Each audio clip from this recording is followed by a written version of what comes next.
Estimados asistentes, daremos continuación a la audiencia pública en el marco de la discrepancia de 10-2018-5. Por favor, sociedad concesionaria, puede hacer uso de sus 10 minutos. Muchas gracias. Haciendo uso del tiempo que tenemos destinado a la réplica, en primer lugar, nos queremos hacer cargo de tres consideraciones que ha expuesto el Ministerio de Obras Públicas durante su exposición. En primer lugar, entendemos que genéricamente creemos que podría existir una falta de comprensión lectora respecto a lo que es la materia de esta discrepancia.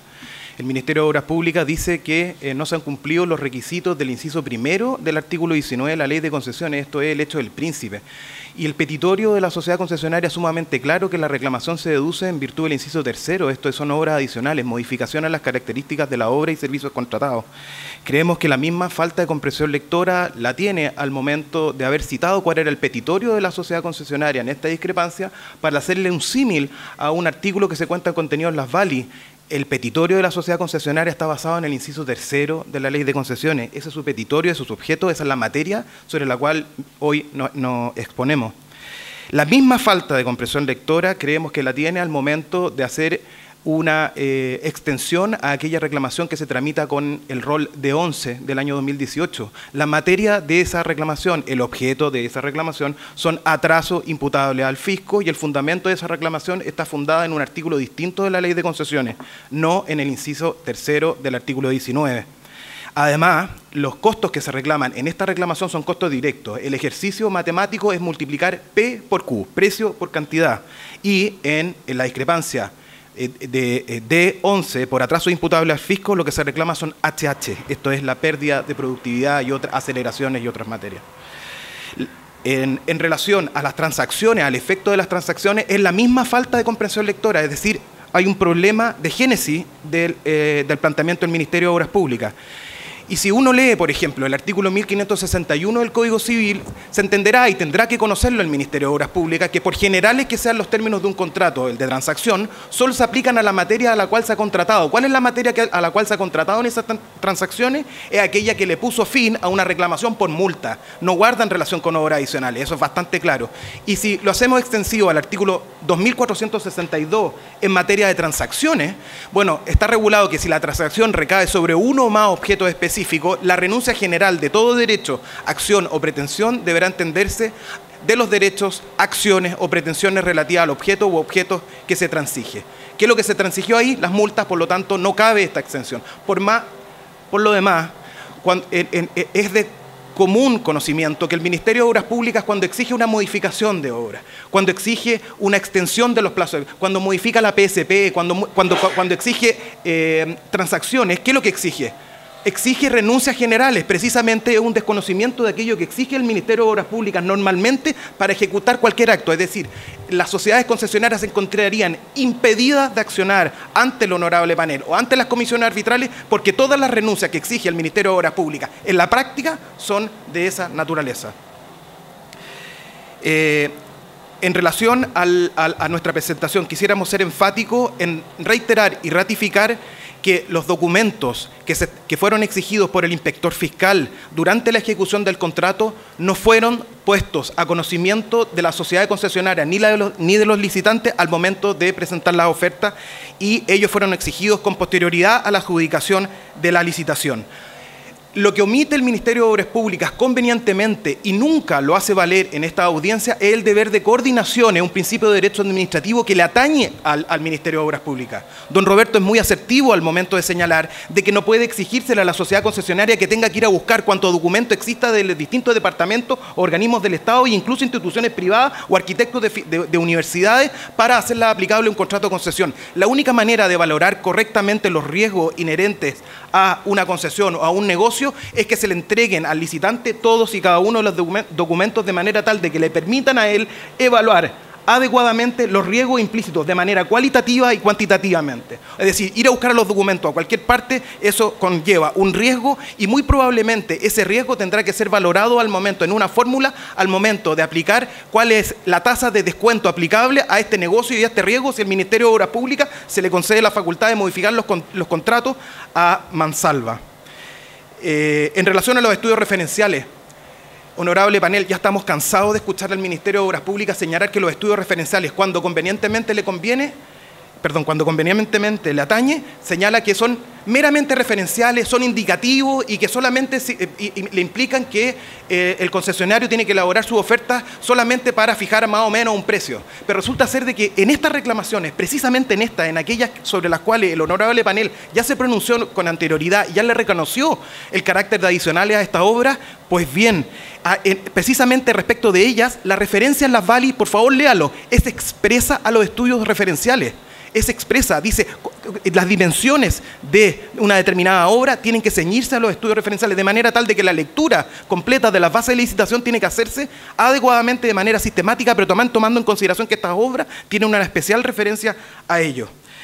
Terminamos señalando de que estas obras, insistimos, son equivalentes en argumentos técnicos, económicos y legales de aquellas que han sido resueltas anteriormente por este honorable panel, de manera tal de que creemos que el derecho que le asiste a la sociedad concesionaria de ser compensado se mantiene. Respecto a las instrucciones, respecto del atravieso de ferrocarriles, creemos, honorable panel, que el Ministerio de Obras Públicas ni al momento de evacuar sus observaciones, ni en esta audiencia pública, ha negado expresamente el haber recibido la sociedad concesionaria instrucciones para construir la obra de las características que terminaron construyéndose. En efecto, el Ministerio de Obras Públicas terminó aprobando un proyecto de la forma que consiste en una obra adicional que debe ser compensada. Es más, si lleváramos al argumento del Ministerio de Obras Públicas que tuviésemos que esperar el decreto supremo que se encuentra contenido en el inciso final del artículo 19, bueno, no habrían obras adicionales y el honorable panel desde el año 2015 hasta la fecha no habría conocido ninguna reclamación de esta naturaleza. Por las razones antes expuestas, honorable panel, pedimos que se dicte la recomendación tomando estas consideraciones. Respecto de aquellas imputaciones personales de buena fe o cercanas al código de ética, no me voy a referir a ellas. Lo único que le puedo decir al colega es que estoy colegiado y que puede deducir lo que corresponda a la instancia correspondiente. No obstante, le señalo que ese colega no estaba presente cuando se negociaron estas transacciones.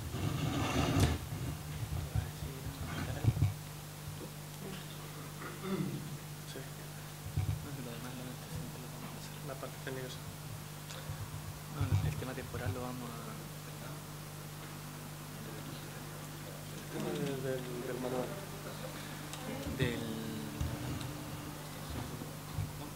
Bueno, vale, voy a... solo hacer presente de que el Ministerio aporta como documento adicional una carta, un documento entregado por EFE, la empresa de ferrocarriles, si mal no recuerdo, del año 2010, dando la conformidad al dimensionamiento expresado en los estudios referenciales.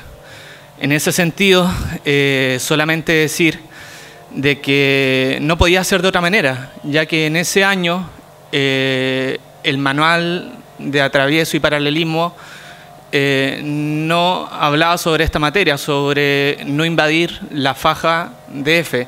El manual fue aprobado en el año 2012, si mal no recuerdo, en marzo del 2012, con lo cual no podría haber actuado de otra manera. Solo eso. Encienda el micrófono, por favor. Con eso concluimos nuestra presentación.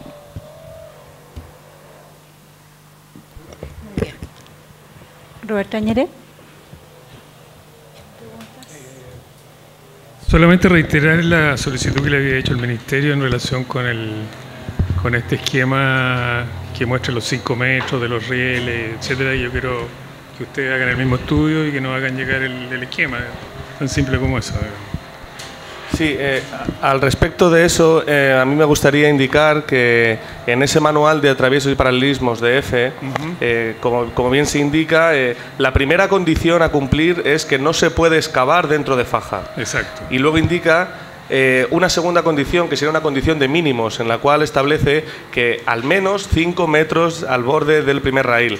Eso me imagino que será para las condiciones en las cuales la faja que correspondiente a EFE sea menor a 10 metros, 12 metros y ellos aseguran esa distancia mínima. Sí, pero la primera condición, como bien indica, es no se permite excavar dentro de la faja. Sí, pero se permite excavar porque hay un artículo que dice que usted puede excavar con permiso y pagar 10 UF por metro de zapata. Entonces, pero hay otro artículo que regula eso también.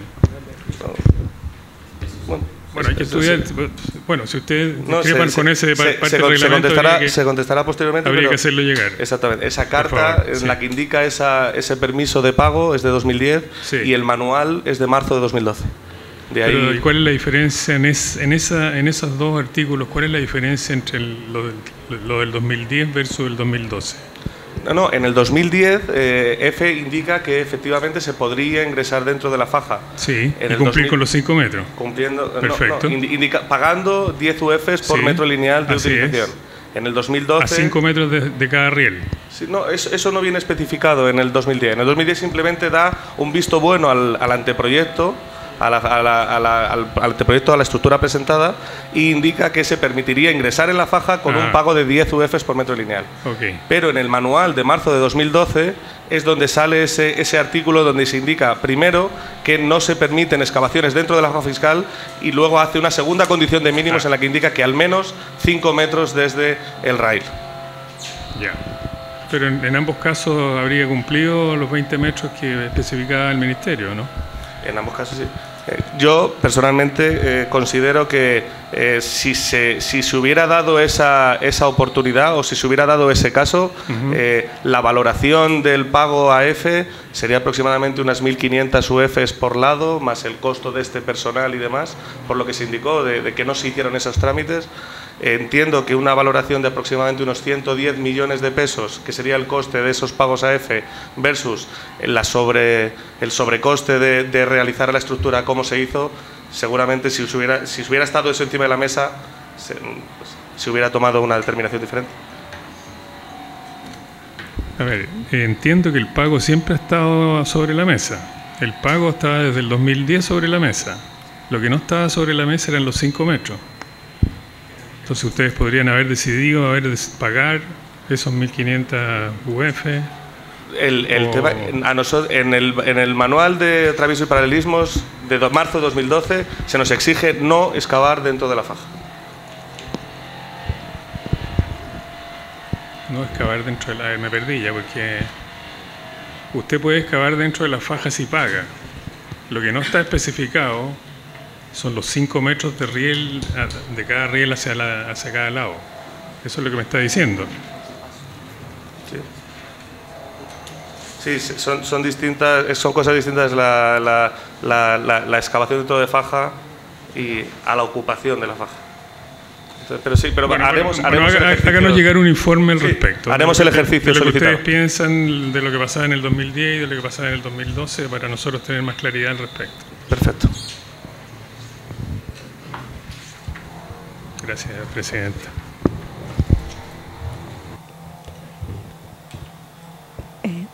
Teodoro Vygotsky, yo no tengo preguntas. Teodoro Vygotsky. Yo estoy pegado en los ferrocarriles. Cuando niño me gustaba jugar, armarlo. Me cuesta entender que alguien haga una obra de 100.000 UF adicionales de una conversación.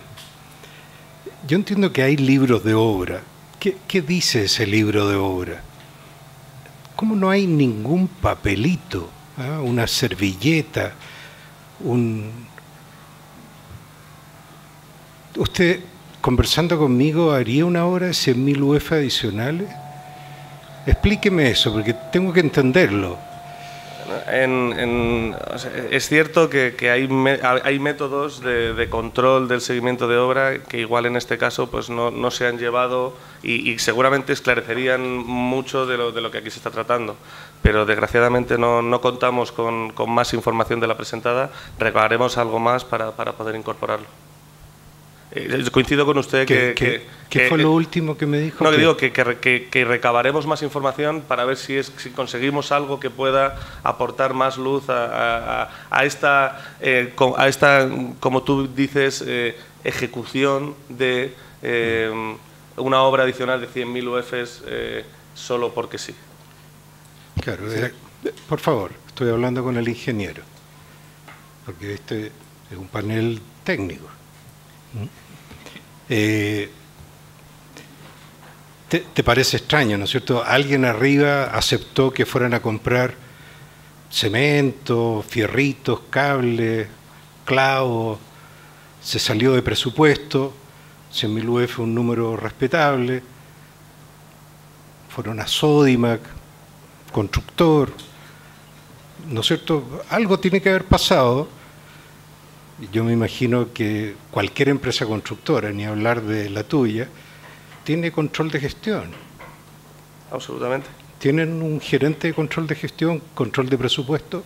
Sí, pero todo eso va posteriormente al desarrollo de la ingeniería, que es donde está el problema en cuestión.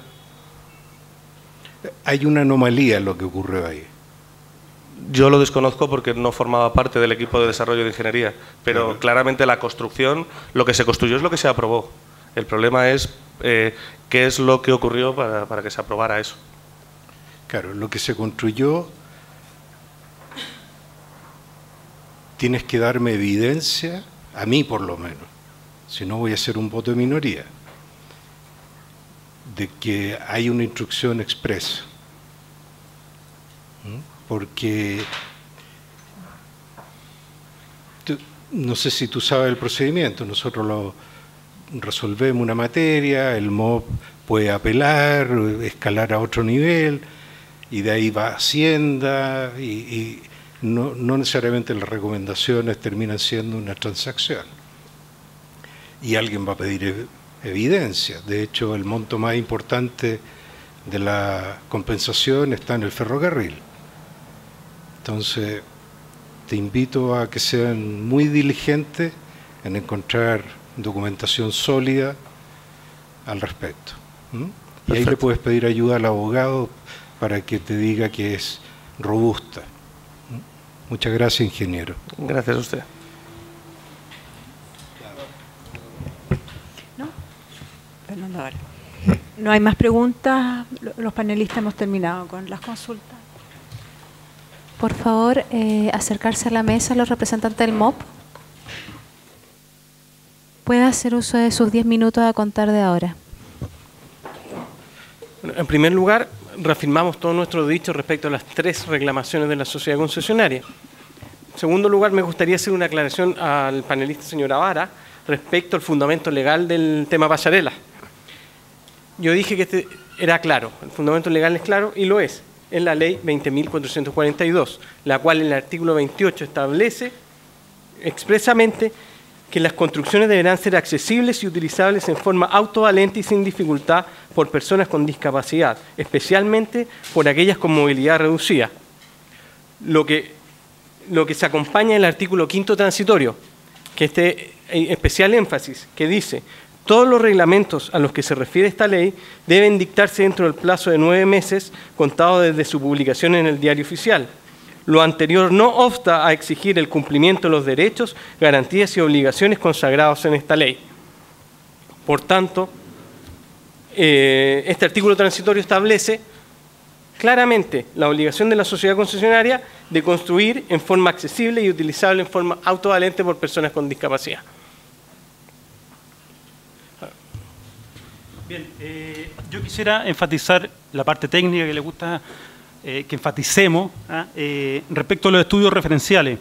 Los estudios referenciales parten de son los proyectos, anteproyectos que se desarrollan con bastante anticipación al proceso licitatorio, los cuales muchas veces van sufriendo modificaciones porque la comunidad pide una cosa, pide otra, se modifica. Entonces, si bien tiene un desarrollo normal, después se van agregando correcciones o ajustes respecto a los diseños mismos para satisfacer esta demanda que yo le estoy señalando. Por lo tanto, es un proceso bastante largo que va sumando antecedentes y va corrigiendo.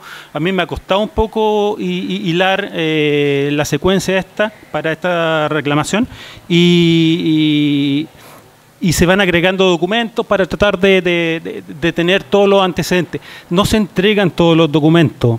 Por ejemplo, nosotros no podemos, si bien las bases de licitación establecen que hay que aplicar la norma chilena, nosotros no podemos entregar la norma chilena. Es un delito fotocopiarlo y entregarlo en un disquete. Esas se compran al instituto que hace las normas. ¿ah? Por lo tanto, no podemos entregar toda la información y cualquier diseñador sabe que para el hormigón yo necesito la norma 170, ¿ah? Pero no tengo por qué yo entregarla al MOP, sino que cada especialidad sabe cuál es el abanico de reglamentaciones o de normas que tiene que utilizar para su desarrollo. Y el proyectista tiene que él diseñar los proyectos de ingeniería de detalle con su expertise y cumpliendo con las condiciones mínimas del estudio referencial, no haciendo el referencial tal cual. Si yo comparo un as-built con un referencial, yo no he encontrado ningún contrato que sea igual, ¿ya? Y si el concesionario va a hacer el análisis a precio unitario, cuánto me salió más, cuánto me salió menos, obviamente reclama un paso superior, pero no reclama todos los otros ahorros que en su justo trabajo desarrolló para hacerlo distinto al referencial, cumpliendo las condiciones mínimas, pero optimizado, ¿ah? Porque es el principio de las concesiones, que sea el concesionario bajo su riesgo diseñe las obras y nosotros revisamos en función de las condiciones establecidas en el contrato, que regula qué manuales tiene que ocupar, qué normativa, etcétera, y las condiciones mínimas establecidas en el estudio referencial. Es así como formo parte de esa etapa de revisión de los proyectos que presentan las sociedades concesionarias y nosotros revisamos lo que nos entrega. Si nos entrega con dimensiones mayores al referencial, cumple condiciones mínimas, ¿ah? Y por lo tanto no tenemos por qué cuestionarlo o decirle no, usted disminuye ese estándar porque el referencial decía esto. Si él se lo hace propio y por lo tanto nosotros tenemos que aceptar que venga en esas condiciones, si cumple las condiciones mínimas del referencial y cumple la normativa que está establecida para ese entonces. Y en el caso de este contrato específicamente dice, el proyecto tiene que presentarse con el manual de carretera en la versión cuando se presentan los proyectos. No hace mención a la adjudicación, a la entrega de la oferta, cuando se preparan los proyectos.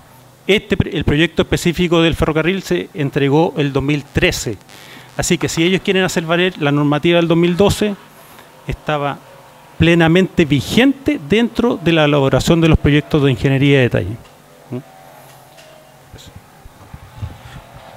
Solo para cerrar y muy breve, y agradeciendo también todos los comentarios y preguntas previas, bueno, uno de los comentarios decía que este panel tiene también, además de lo técnico y económico, un componente legal, y yo concuerdo con eso, que de alguna manera son inseparables. O sea, los contratos, que son un tema que normalmente uno mira desde un enfoque legal, los contratos son también una institución económica, digamos. Los contratos son un vehículo para intercambiar bienes o servicios, y en ese sentido hay mucho de económico y de distribución de riesgos. Y en ese sentido, las obligaciones y riesgos que asume el concesionario, y eso está así en las bases de licitación, está así en la ley, puede ser perfectible, podemos hacerlo mejor, pero mientras no se modifique la ley, tenemos que regirnos por la ley vigente, y la ley de concesiones así lo establece en su artículo 22, número 2, y las bases de licitación en diversas disposiciones. Y en este contrato en particular, la concesionaria se obligó a desarrollar la ingeniería de detalle y a construir las obras conforme a esa ingeniería de detalle. Nuestra opinión, y que es lo que hemos tratado de manifestar aquí, es que lo que se reclama como modificaciones a las condiciones de las bases o del contrato corresponden simplemente a exigencias que están en la norma legal vigente, que es aplicable conforme a las bases, y por lo tanto los mayores costos que resulten de la ejecución de las obras y del desarrollo de la ingeniería, en definitiva, tienen que ser soportados por el contratista, por la concesionaria en este caso. Por esas razones, solicitamos que se rechace la discrepancia en definitiva y en todas sus partes. Muchas gracias. Bueno, muchas gracias al Ministerio de Obras Públicas, también a la concesionaria. Con esto cerramos las presentaciones.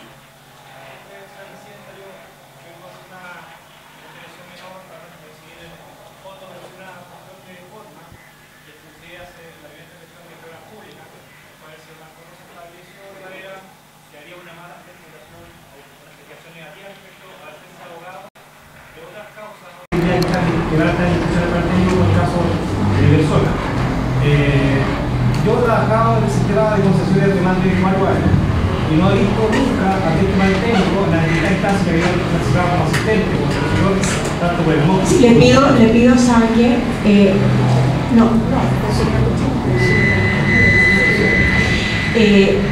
Si bien no escuchamos, pero la verdad es que este no es tema de la audiencia pública. Yo entiendo la sensibilidad, las precisiones. Por favor, ¿me escucha? Señor, si no me puede escuchar, tiene que salir de la sala. Siempre hemos mantenido los temas a tratar aquí exclusivamente basados en las presentaciones de las partes y sin perjuicio que se han dado situaciones que generan un interés por responder o por aclarar, no es este el lugar. No ha sido nunca y no lo va a ser porque las partes tienen sus espacios acotados a las presentaciones y a la discrepancia. Así que le agradezco que lo tenga claro en adelante.